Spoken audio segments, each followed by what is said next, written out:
Hello again. Every so often, something crops up in the newspapers which is so utterly mad and incomprehensible that you have to double check to make sure that it's not a spoof or that April the 1st has not crept up on you unawares.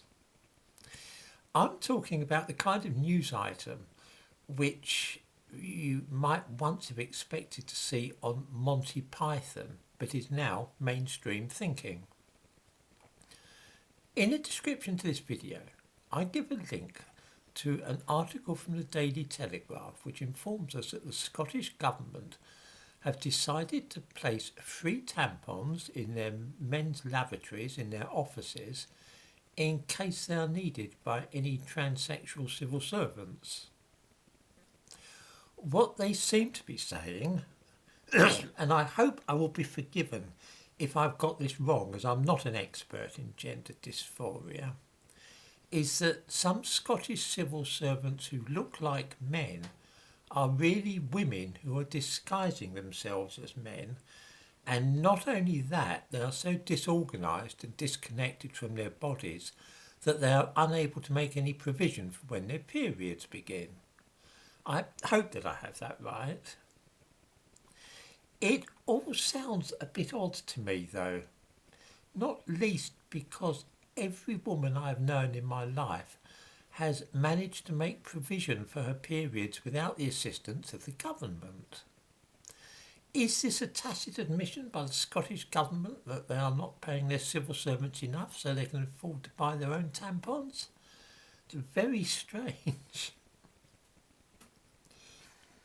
It is in this way that the extravagant fantasies of comedians become the everyday reality in Britain.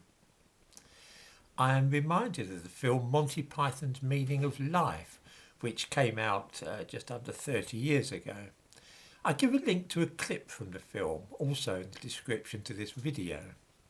It shows a woman giving birth and asking the doctor whether the baby is a boy or a girl. To which she replies, "I think it's a little early to start imposing roles on it." How we laughed at that in 1983. Of course, we're not laughing now because that would be transphobic. In a modern world where children are taught at school that there are actually more than 100 different genders, this sort of thing is now the standard. The BBC made a film asserting this mad idea, by the way, and it's being used in schools. Again, I give a link to this.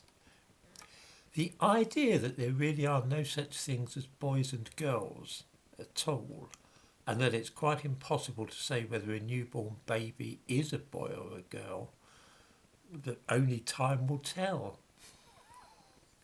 So it is that what was crazy humour less than 30 years ago has now become official policy for governments, eagerly supported by the National Broadcasting Service and taught in our schools.